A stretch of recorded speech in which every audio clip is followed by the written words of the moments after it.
the majority aren't in that position. What are you guys doing to return value to those that have been stuck holding with a rather high average here?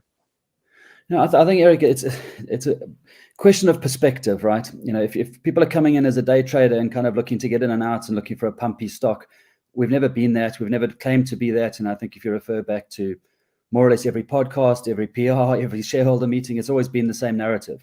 We're building a long-term value. We're building long-term businesses with long-term strong balance sheets. And that doesn't happen overnight.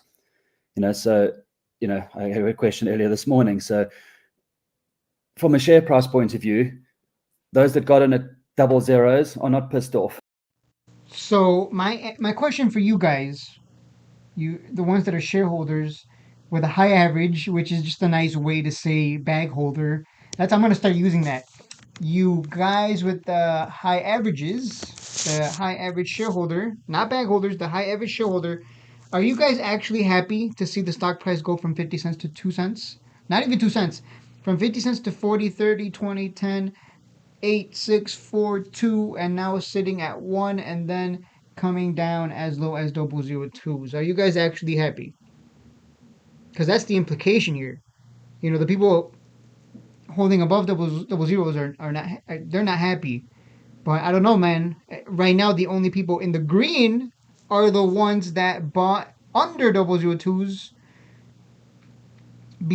For some reason, you bought under 0.02s and then it ran to 50 cents and you decided not to sell and hold it all the way back down. I can't imagine someone like that being very happy. Like, hey guys, I bought under 0.02s and I'm so happy that it ran to 50 cents. And I believe in this company so much so that I didn't sell at 50 cents because I believe it's worth so much more. And I'm so glad that it's back down to almost my average. Boy, I hope it comes down to 0.001s because man, oh man, I can't wait to be in the red. I can't see that. I can't imagine. This is BS. You can rewatch that if you want. But he said himself, hey, just the people that are holding the bag are unhappy. I don't think that's true. There's no way. I mean, okay, sure, maybe Buffalo Fireside Chats is excited that it said, he can't wait for triple zeros. I'm sure. I'm sure there are clowns like that. There's plenty of them. But the reality is, and I'm sure you can agree with me, are you actually happy? I know some of you have told me already you're not happy that this thing went for 50 cents. You believed in it so strongly that you held only for it to come down to 0.002s. The only people in the green are the people that somehow, for some reason, bought back then before the huge run to 50 cents and held it all the way up and then all the way back down. And I can't imagine someone sitting there thinking to themselves, man, oh man, I'm glad I didn't sell at 50 cents. Glad it's back right near my average at 0.02 and under. I just don't see that. But you let me know what you think. Let me know what you think. I don't care if it's a pumpy stock or not. At the end of the day, I don't think anyone's happy. And I get it, long term value, long term businesses, longer term strong balance sheets. Those are nice, but as of right now, the stock is down and it has been going down for 3 years. So my question to you is if they ever follow through on achieving long term strong balance sheets, will we see the stock price trend to the upside? Do strong balance sheets mean the stock price goes up? Does it? Because there are some very strong balance sheets out there that are in the OTC and the stock price goes nowhere. So you make what you want of that. So I don't know. I'm just saying. I'm just telling you. This is what I've seen the past 3 years. And if the spiraling continues, we're gonna see it at triple zeros in no time. And yeah, I was not kidding about sitting around watching 3 hours worth of Nick Link yapping about the stock and how it needs funds. And yes, they do need money.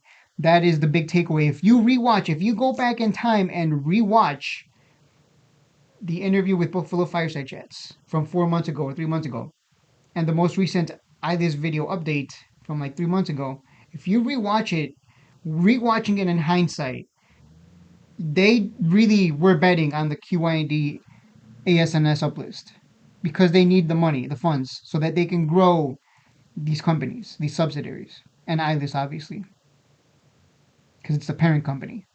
Okay, I get it. I rewatched these videos and I was like, man, you know what? In hindsight, I understand what's going on, and I see that they're probably very disappointed that it didn't work out. Because the only way we're going to get the dividends is the uplist. We're not going to get a shareholder meeting until after the uplist. We're not going to get anything, no communication until after the uplist. They really were betting on the uplist. And so we know that's not going through. So now everything's getting pushed back. So essentially, nothing's going to happen with this stock until they get the first uplist done. And they're pretty bad at getting uplists done, period. And this is a 10 to 20 year hold. Decades, by the way, decades worth of holding. So if Buffalo Fireside Chats is holding for 5 years, he better be ready to hold a lot of red for 5 years. And then I guess he'll just keep holding for another 5 and then another 5 and then die with the shares, I guess. I guess that's what people do. I don't know. I've always thought that was weird. Like, what do people do? Do they just die with the bag? I'm dying with this GME bag at $100 average. Screw you, I guess. I don't know. I imagine that's what people do. They just decide, I'm going to die with this bag. Either I become rich or I die with this bag. That's how I imagine the mentality. Other than that, we were told there would be an uplist this year, multiple, the subsidiaries and then Ilus. They would happen before year end. Here is the clip. And I will leave it at that. Of course, you make what you want of this video.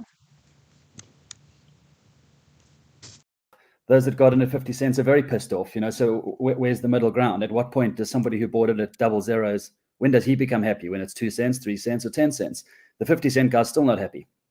So what we've said to the shareholders from the start is we're building a long-term value business, and there's no flag on the ground that is tomorrow, next Friday, or Christmas. That is an ongoing narrative. I think guys that bought in Berkshire Hathaway stock or Apple stock 30 years ago at $1 or whatever it might have been, we're telling a very different story now. And that's sort of our narrative to our shareholders, that those that are in it, even if you're in at 50 cents now, in 10, 15, 20 years time, where you're going to be. So kind of it's a really hard perspective to look at from shareholders that are maybe day traders, short-term traders, that for them the end game is next Friday or Christmas. But what we promised the shareholders is building the value. You said that Ilus was a hell of a lot closer than you think in regards to an Ilus uplist. Shareholders are at the edge of our seats. Will this be completed by year end? And will it be completed without a reverse split? Yeah, Eric, look, 3 deals are taking place in parallel, right? So one of them has been Ilus all along. Now, the one which reached material announcement stage first happened to be QIND. And that's why you've already had an announcement, or at least the first announcement in regards to QIND. Now, that deal obviously benefits Ilus hugely, by the way. We didn't know precisely which deal would happen first. Because there are other variables, there are other parties at the other end of the table. But the other deals, should they reach material agreements, will be announced at the point that those agreements are signed. That's really how it works. We operate 3 fully reporting companies.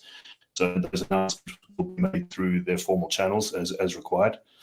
Look, I don't know if Nick wants to add anything about timeframes or reverse splits, but I'm going to specifically comment on timeframes in terms of forecast or reverse splits. Suffice to say that the current deal structure doesn't require a reverse, and we believe that we will achieve what we need to before year end. While we're not doing well compared to the broader market, we're probably not on the bottom of the bucket list. So if you look at our subsidiary values and the balance sheets of the subsidiaries and the valuations of the subsidiaries, we're drastically undervalued. Purely that reason. We literally haven't had the capital to get the showtime. So the first return to shareholders, obviously, once we get into the big boards and we kind of got this uplisting done and we're able to take down proper funding, is to really be able to drive the sales of that super aggressively, which we know we'll be able to really deliver on. We have zero doubts. Otherwise, we would have canned it. We have zero doubts in the ability of that globally. But then I know in terms of what you probably referring particularly to is kind of the dividends of the stock. Now, again, you have our word, and we've publicized this numerous times. That is going to happen for our shareholders. But the exact how and when is very much linked to the uplist. Portfolio wiped out. They're not about to take another plunge. I think once things, you talked about euphoria, once things start to change and there starts to be some confidence and interest rates start to drop, that money's going to come back to the market. It has to. People are not going to keep it in a long-term paper or something if they can get much better returns in a much more safer, secure way. So that should hopefully improve the access to capital on the OTC market. I'm talking. There's still plenty of money available on the bigger boards, but it's still difficult to get and it's expensive because the funders know that they can call the shots right now. I do wonder if, let's see, interest rates are going to be cut, and let's see if we get some share price movement to the upside. Let's see if that holds true. Let's see if interest rates does equal stock market go up, aka penny stocks go up. I highly doubt it because it's the PR and the news that moves the stock, especially penny stocks, not interest rate cuts. If it was that easy, I'll just buy I'll just buy when interest rates go up, and then when interest rates go down, penny stocks go kaboom, I make a lot of money. We'll see. We'll see what happens with that. But PRs are what move the stock, and they've made it clear they're not going to communicate. So you make what you want of that, and they're not going to do much until the uplist happens, which it didn't. So let's see what they have to say for 2025. I look forward to their next earnings to see what they have to communicate, if anything at all, or they'll just leave you in the dark and just continue this charade over and over, years and years on end, like they've been doing so with carrot dangling. And that's it for the video. I will see you guys in the next one.